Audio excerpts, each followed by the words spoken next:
Hola amigos, ¿cómo están? Soy Sandeep Chakravarti। Hello everyone, welcome to Studento. और अभी हम हैं डिप्लोमेटिक एनक्लेव पर और अभी हमारे साथ एक ग्रेट पर्सनालिटी आईएफएस संदीप चक्रवर्ती सर, जो कि अभी करंटली ज्वाइंट सेक्रेटरी हैं फॉरेन मिनिस्ट्री में। और आप सभी को पता है कि यूपीएससी के थ्रू जब हम सिलेक्ट होते हैं तो ज्वाइंट सेक्रेटरी ही सबसे हाईएस्ट पोस्ट होती है जो कि इस सर्विस में पाई जा सकती है। सो सर आज हमारे साथ हैं। आज हम सर से इनकी जर्नी जानेंगे, इनकी जर्नी क्या रही, सर ने कौन कौन से देशों में अपनी सर्विस दी है, इसके अलावा एक आईएफएस एस्पिरेंट को क्या क्या काम करने होते हैं सर्विस में जब वो ऑफिसर बन जाते हैं। और सर की एक किताब भी आई है भाई हाल ही में, इंटरनेशनल रिलेशंस डिप्लोमेसी प्राइमर, जो कि सर के पास है। और ये जो किताब है वो स्टूडेंट के लिए ही है। तो सर इसके बारे में ही बताएंगे कि किस तरीके से आप एग्जाम में इसकी हेल्प ले सकते हो। तो sir thank you so much first of all कि आपने हमें इतना कीमती टाइम दिया और आज हमारे सब्सक्राइबर्स है जो एस्पिरेंट है, फ्यूचर एस्पिरेंट है, आप उनको गाइड करें। थैंक यू देवेंद्र, आपके शो में आने के लिए बहुत बहुत मुझे खुशी हो रही है जी और आपके माध्यम से स्टूडेंट्स और एस्पिरेंट्स तक पहुंचेंगे, राइट। ये मेरे लिए एक सौभाग्य की बात। Okay sir. ओके सर आप 1996 बैच के आईएफएस ऑफिसर हैं। तो सर आपका एजुकेशन बैकग्राउंड वगैरह क्या था और कब से आपने प्रिपरेशन वगैरह तैयारी स्टार्ट करी थी, थोड़ा सा इसके बारे में बताइए। देखिए, मेरा जो कहानी है फॉरेन सर्विस ज्वाइन करने का थोड़ा अद्भुत है, हाँ थोड़ा अजीब भी है, क्योंकि मैंने अपनी पोस्ट ग्रेजुएशन 91 में खत्म करी थी। Okay forestry management institute Bhopal में है, हाँ जी वहां से हमने पीजी करी थी। उससे पहले मैंने बीएससी फिजिक्स पढ़ी थी दिल्ली यूनिवर्सिटी से। उसके बाद मैं ना पर्यावरण और ये वन को बनाने के जो प्रोजेक्ट्स हैं, हाँ वाटरशेड कंजर्वेशन, उसमें कई साल मैंने काम किए। हाँ हाँ और एक दोस्त के चक्कर में आ गया मैं, आप जैसे यंग एक दोस्त था मेरा, उसके चक्कर में आ गया। Okay. उसके पिताजी उसको बहुत जबरदस्ती करते थे ओके कि तू सिविल सर्विस की एग्जाम दे। ओके और उसको बिल्कुल रुचि नहीं था सिविल सर्विस का, तो उसने मुझे फंसा लिया, कहा कि संदीप तुम इस एग्जाम को लिखोगे तो तुम्हारे साथ जोश में आके मैं भी लिखूंगा। लेकिन उसने कभी एग्जाम नहीं लिखा और उसके चलते मैंने एग्जाम लिखा। तो क्लासिकल जो होता है कि कई साल की मेहनत और कई साल की जद्दोजहद करके लोग सिविल सर्विस करते हैं, मेरे केस में वो नहीं था। मैंने पहले अटेम्प्ट में मेरे 272 रैंक आया था पोस्टल सर्विस। ओके तो फिर मैं नौकरी भी करता था और फिर मैंने अगली बार जब मैंने सिविल सर्विस लिखी तो मेरी रैंक 47 आई थी, तो मैंने फॉरेन सर्विस ज्वाइन कर ली। ओके तो मेरी कहानी थोड़ी अच्छी एग्जांपल नहीं, बट मैं ये कहूंगा कि कोई गाइडेंस वाइडेंस हुआ नहीं करता था उस टाइम पे। हाँ ये तो है सर। तो किसी ने मुझे बताया नहीं कि इस तरीके से तैयारी करो या ये करो वो करो। लेकिन आज बड़ा डेवलप्ड है सिविल सर्विस की तैयारी, जी, तो उसके चलते लोग आजकल ज्यादा तैयारी कर लेते हैं और अच्छे नंबरों से पास होते हैं। हाँ जी सर। सर जैसे आपने अभी बताया कि आपका फ्रेंड के वजह से तैयारी करना, आई थिंक फ्रेंड इतना ज्यादा एग्रेसिव नहीं, मतलब इतना ज्यादा हमें प्रेरित नहीं करता है जितना आई थिंक फीमेल फ्रेंड या फिर गर्लफ्रेंड हो सकती है, आई थिंक ऐसा। आपने बड़े मैं शैतान वाली क्योंकि सवाल पूछिए। मैं सर जो आईएफएस ऑफिसर होते हैं ना, वो थोड़ा सा मुझे ऐसा पर्सनली लगता है थोड़ा रंगीन मिजाज के तो होते हैं, क्या लगता है? पता नहीं रंगीन हाँ मिजाज के है कि नहीं, लेकिन आपने ये जो बताया वो मैं आपको बताता हूँ। जी तो जब मैंने प्रीलिम्स लिखा ना तो मैं क्लियर हो गया। ओके तो मेरे जो झटका सा लगा, मैंने कहा मेरा सच में शुरू में कोई आइडिया ही नहीं था क्या करते हैं। तो मैं अपने दोस्त से पूछा, यार मैं तो प्रीलिम्स क्लियर हो गया, अब क्या करूं? हाँ उसका नहीं हुआ। तो उसने कहा कि यार ऐसा है, हमें तो पता नहीं, मैं तो पिताजी के चक्कर में हम लोगों ने फॉर्म भर दिया था। हाँ तुम जवाहर बुक डिपो चले जाओ, यहाँ बेरसराय में जेएनयू के साथ। हाँ हाँ हाँ तो जवाहर बुक डिपो में चला गया। हम्म, तो उसने मुझे कुछ कुछ आइडिया बताया, ये पढ़ लो वो पढ़ लो। मुझे कुछ आइडिया नहीं था क्या सब्जेक्ट लेनी चाहिए। हाँ हाँ तो उसने मुझे कुछ किताब दी थी, हाँ वो मैं 2-4 दिन पढ़ा, मुझे कुछ समझ में नहीं आया। ओके तो मैं उसको वापस करने चला गया। मैंने कहा बताओ यार मैं क्या करूं? कहता आपका कुछ हो नहीं पाएगा, आप स्टडी सर्कल ज्वाइन कर लो। हाँ तो उस टाइम पे ना, हमारे ये 25-28 साल पुरानी कहानी है। हाँ तो उस टाइम पे विख्यात होता था राउ स्टडी सर्कल, ओके हाँ ये जी हेली सर। रोड पे होता था। हाँ हाँ तो मैं अभी वहां ओल्ड चला गया, वर्जन हेली में आ रोड पे। गया हाँ, जी।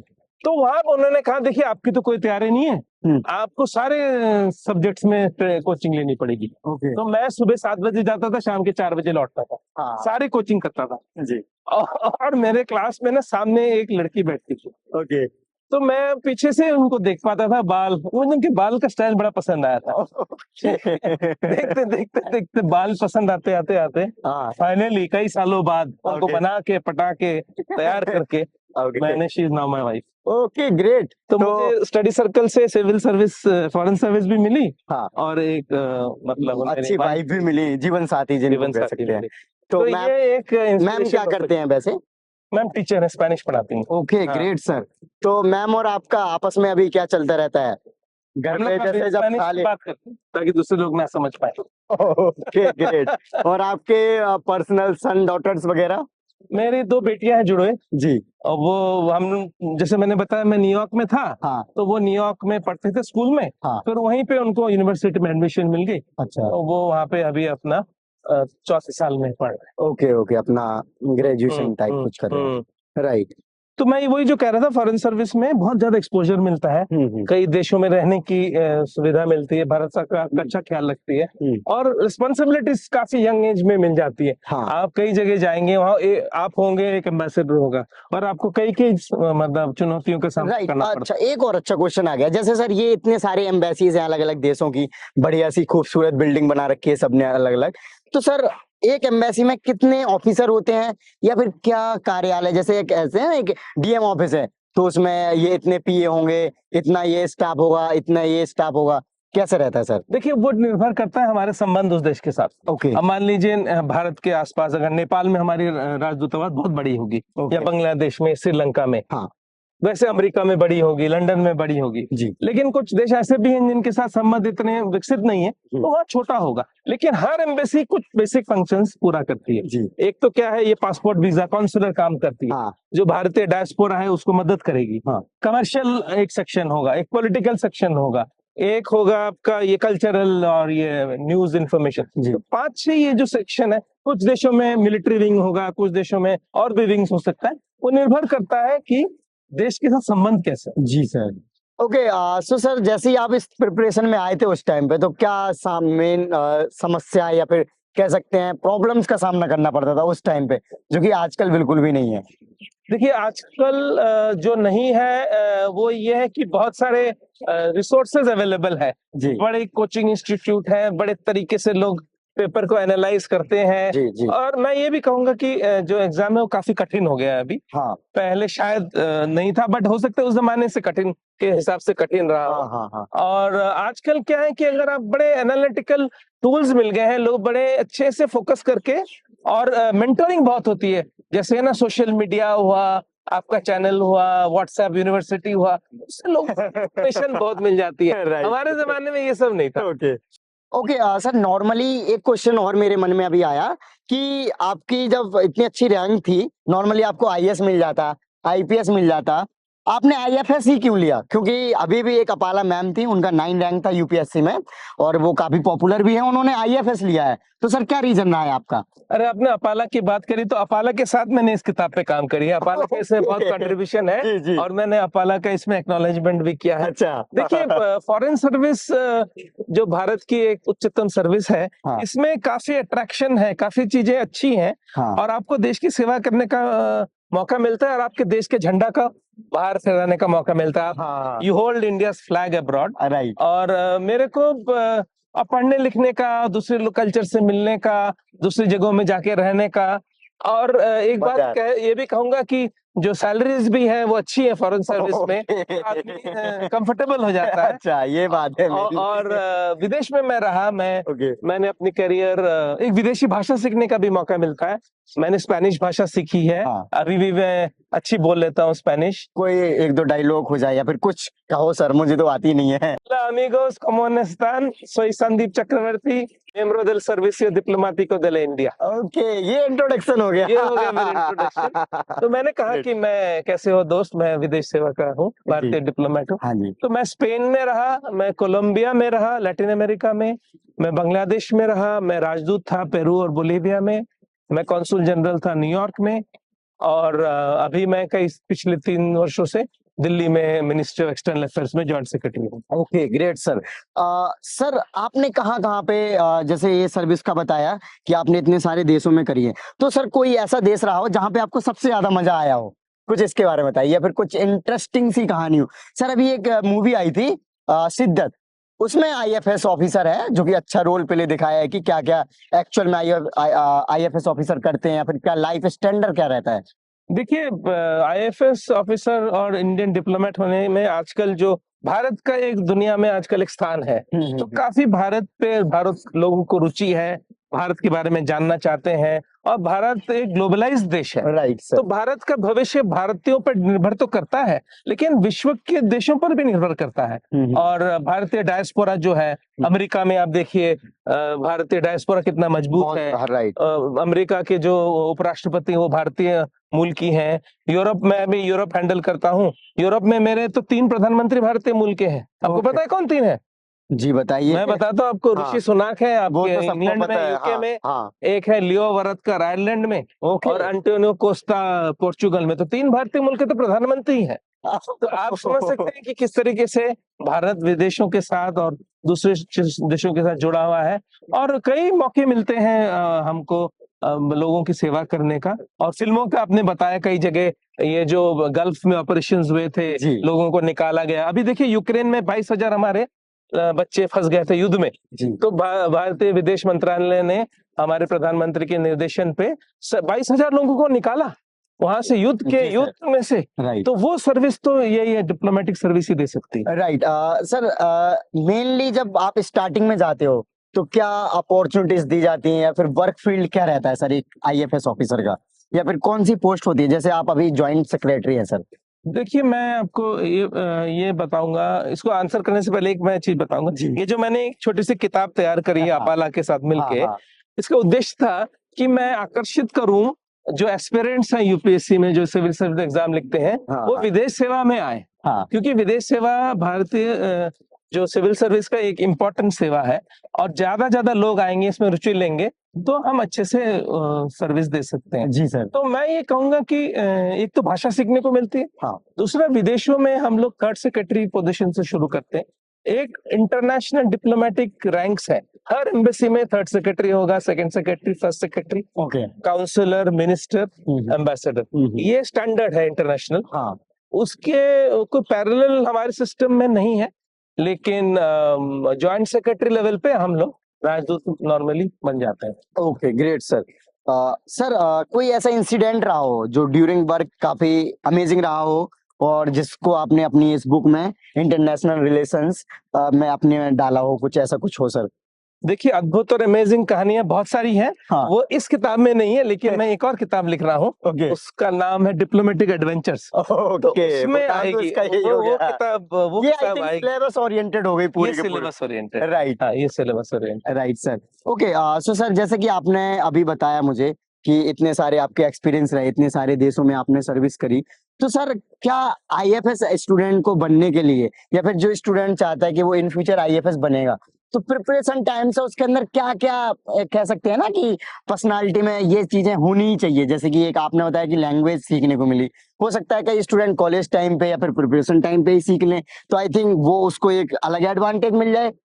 हाँ, बिल्कुल। देखिए, एक जो क्वालिटी एक राजदूत या डिप्लोमेट में होना चाहिए, वो थोड़ा इंट्रोवर्ट होना चाहिए। ओके। ओके, मिलनसार होना चाहिए, हाँ। लोगों से डील करने की उसमें रुचि होनी चाहिए, हाँ। जबरदस्ती नहीं। हाँ, आप में वो रुचि है, आप लोगों से मिलते हो, जी, जी। बातचीत करते हो, जी। तो थोड़ा आदमी को हंसी मजाक, थोड़ा दूसरे संस्कृतियों, कल्चरों में मिल जाना, राइट। इंटरेस्ट लाइफ में रखना, राइट। दूसरे के स्वभाव में को समझना, दूसरे के खाने को समझना, दूसरे कल्चरों से अच्छे से मिलने का जो एक प्रवृत्ति होती है, वो लोगों में होती है। राइट। वैसे लोग डिप्लोमेट अच्छा बनते हैं, मेरा ये मानना है। राइट। अच्छा सर, एक और चीज है, जैसे कि ये जो सर्विस है आईएएस आईपीएस के बारे में तो ज्यादा पता होता है स्टूडेंट को, क्योंकि इंडिया में रहना तो वो नॉर्मली देखते रहते हैं, कभी किसी ऑफिसर से मिल लिया, कभी देख लिया। नॉर्मली आईएफएस से मिलना जुलना कम हो पाता है, मुझे ऐसा पर्सनली लगता है। तो सर ये क्या वर्क करने का क्या कल्चर रहता है कि 9 to 5 ऑफिस जॉब होती है, या फिर किस तरीके से होता है ये सर? देखिए, ये तो जो इंडियन डिप्लोमेट है वो 24 आवर्स है। ओके। पर्टिकुलरली जब विदेश में हो, हाँ। कब क्या हो जाए, कब क्या आपको जरूरत पड़ जाए। तो हम लोग जब ड्यूटी पे होते हैं, हम लोग 24/7 हम लोग अवेलेबल होते हैं। और भारतीय राजदूतावास जो होते हैं, वो भारतीय लोगों के लिए हर समय खुले होते हैं। तो कभी भी किसी को क्योंकि कब दिक्कत आ जाए, कब मुश्किल आ जाए, उसका आप कोई अनुमान नहीं लगा सकते। तो हम लोग का वैसा कोई फिक्स्ड आवर्स नहीं होता। ड्यूरिंग ऑफिस तो हम लोग काम करते हैं, आफ्टर ऑफिस आउटरीच करना पड़ता है, कम्युनिटी से मिलना पड़ता है, इवेंट्स अटेंड करने पड़ते हैं, यूनिवर्सिटी में जाना पड़ता है, किसी प्रोग्राम में जाना पड़ता है। तो एक तरीके से 24/7 जॉब है ये। ओके, जो आपकी किताब है international relations diplomacy primer, sir इसमें क्या एक्चुअल कंटेंट रखा है आपने? देखिए मैंने तो इसको जो यूपीएससी एग्जाम लिखते हैं, हाँ। जैसे अपने अपाला मैडम का नाम लिया, जी। और एक लड़का ऋषभ था, हाँ। वो हमारे साथ इंटर्न था, तो वो सिविल सर्विस की एग्जाम लिख रहा था। जी सर। तो मैंने उनको पूछा ऐसी बातचीत में, हाँ। चाय पीते हैं, क्या तुम लोग ये एग्जाम लिखते हो तो इसमें क्या क्या सब्जेक्ट्स आते हैं, हाँ, और ठीक। कहाँ पे लैग कर रहे कहाँ हैं? पे लैग करते हैं? हाँ। मैंने कहा कि हमें ना बहुत एक संक्षिप्त में और कंसाइज वे में हाँ। सारे इश्यूज को पता होने के लिए कोई फॉरेन पॉलिसी, इंटरनेशनल रिलेशंस में पता होना चाहिए। हाँ। इस तरह की कोई मार्केट में किताब नहीं है, तो मैंने कहा चलो हम मिलकर लिखते हैं। हाँ। तो हमने ये नहीं कहूंगा कि ओरिजिनल काम में मैंने कोई दिमाग लगा के, मैंने जो इन्फॉर्मेशन अवेलेबल थी उसको पिरोआ कंसाइज और थोड़ा सा अपना एक्सपीरियंस डाल के Experience उसको एक कह सकते हैं प्रूफ रीडिंग करके बहुत बेस्ट कर दिया, बेस्ट कर दिया। है ना? हाँ, और ये किताब जो है ना, ये अल्फाबेटिकली ऑर्गेनाइज्ड है, ABCD करके है, ओके। ताकि इजीली रेफरेंस कर जाए। हाँ। किसी के दिमाग में कोई कॉन्सेप्ट हो, जैसे कोई डॉक्ट्रिन हो, या मान लीजिए आर्म्स कंट्रोल हुआ या एनवायरनमेंट हुआ, हाँ, हाँ। तो एनवायरनमेंट के सवाल जो आजकल पर्यावरण पे बहुत कुछ चल रहा है, हाँ। क्लाइमेट चेंज और फॉरेस्ट्री और टाइगर और ये वो, हम लोगों ने रादर इस किताब को अल्फाबेटिकली ऑर्गेनाइज किया है। जी जी। और वो जो कॉन्सेप्ट्स हैं जो चल रही हैं आजकल करंट अफेयर्स में, एनवायरनमेंट, इसमें बहुत ज्यादा हमने एनवायरनमेंट पे जोर दिया है और इस तरीके से इसको बनाने की कोशिश की है। ये पहला एडिशन है और लोगों के फीडबैक से हम इसको इम्प्रूव करने की कोशिश कर रहे हैं। ऑब्वियस सी बात है सर। अभी आप सर ज्वाइंट सेक्रेटरी के पोस्ट पर हो, जो कि आपका आई थिंक जब सिविल सर्विसेज की तैयारी में आए होंगे तो आई थिंक ड्रीम होगा कि यार एक बार हम इस पोस्ट तक पहुंचे, और उसके लिए चाहे मुझे जितनी मेहनत करनी पड़ेगी सर्विस के दौरान करेंगे। तो सर अभी क्या रहता है सर, थोड़ा सा इसके बारे में बताइए। देखिए मैं तो संभालता हूँ भारत के संबंध वेस्ट यूरोप और यूरोपियन यूनियन के साथ। ओके। तो उसमें जो पॉलिटिकल, डिप्लोमेटिक, कमर्शियल आदान प्रदान जो भी संबंध है, हाँ। उसको हम नजर में रखते हुए हम उसको बढ़ाने की कोशिश करते हैं। वहाँ के लोग यहाँ आते हैं, उनके नेता लोग, आपको याद होगा हाल ही में जर्मन चांसलर आए थे, हाँ जी सर। स्कॉल्स आए थे, जी। और वो मेलोनी मैडम आई थी जो प्रधानमंत्री हैं इटली के। हमारे प्रधानमंत्री जाते हैं तो उनका कार्यक्रम बनाना, वो क्या क्या हम लोग और बढ़ा सकते हैं संबंधों को। तो बेसिकली हम लोगों का काम रहता है कि संबंधों को आगे करना और भारत के लिए सहूलियत बनाना। Right sir. अब तो सर आपके बहुत सारे प्राइम मिनिस्टर हो गए, प्रेसिडेंट हो गए, या फिर जो कैबिनेट मिनिस्टर हो गए, उनके साथ डायरेक्टली कांटेक्ट और रिलेशनशिप अच्छे होंगे सर।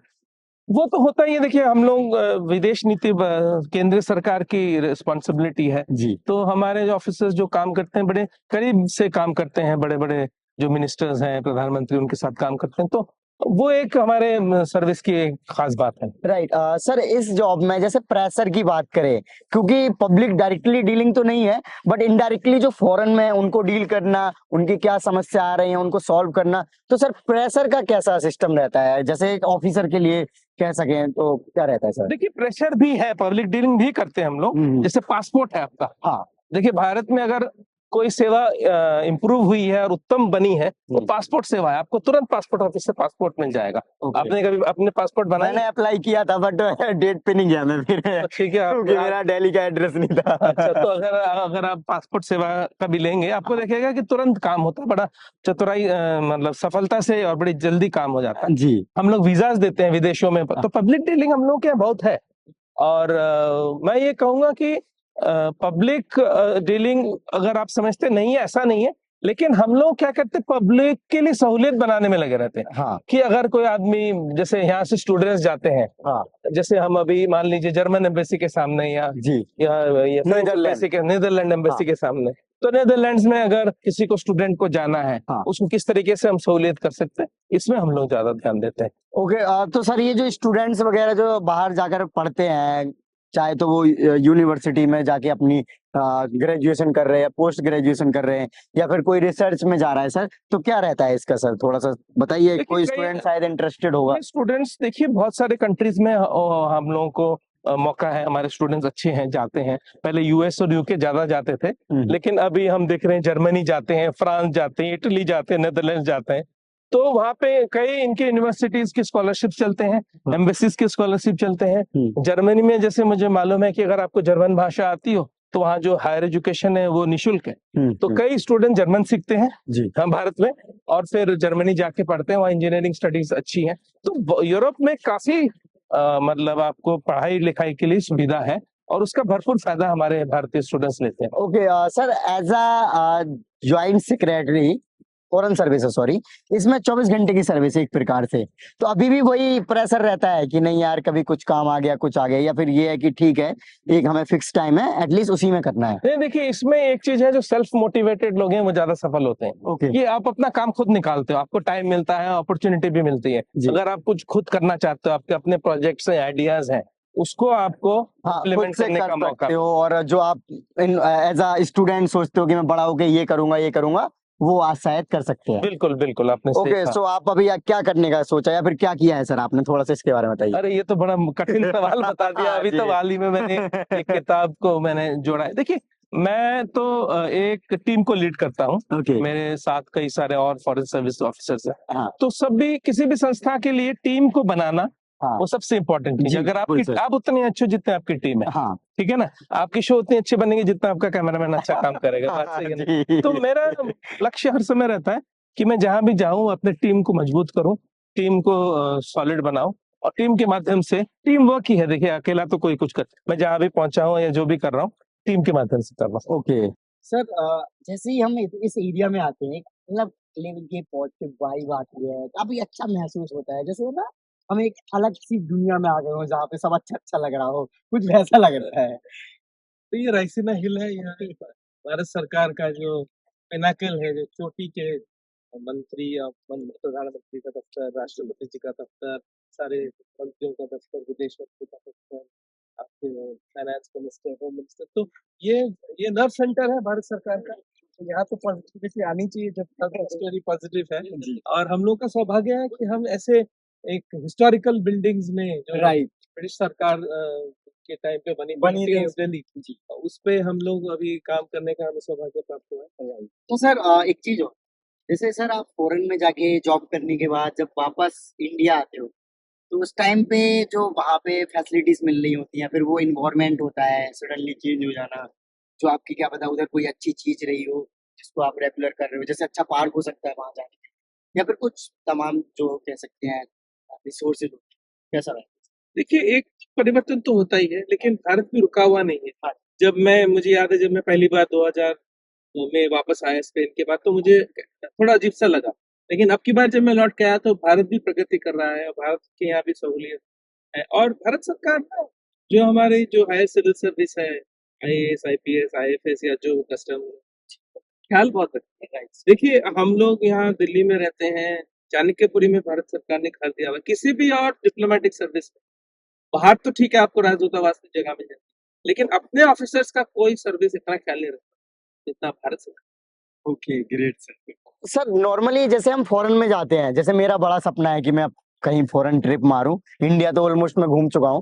तो सर जैसे मैं पासपोर्ट मैंने अप्लाई किया, उसके बाद जैसे ही फॉरेन जाता हूं, तो क्या कोई ऐसा मतलब फॉरेन मिनिस्ट्री जो हमारा दूतावास होगा वहां पे, तो वहां पे इन्फॉर्म करने की जरूरत होती है? जरूरत है, कुछ लोग करते नहीं, लेकिन करना अच्छा रहता है। ओके और अगर आप वहां रह रहे हैं तो भी एम्बेसी के साथ संबंध रखना चाहिए, क्योंकि जब सब कुछ बढ़िया चल रहा है ना, तो कोई दिक्कत नहीं। कभी कुछ आपको जरूरत पड़ जाए अचानक, इमरजेंसी में, राइट, तब आपको फायदा होगा। Right. So sir future aspirant के लिए आप क्या मैसेज देना चाहेंगे?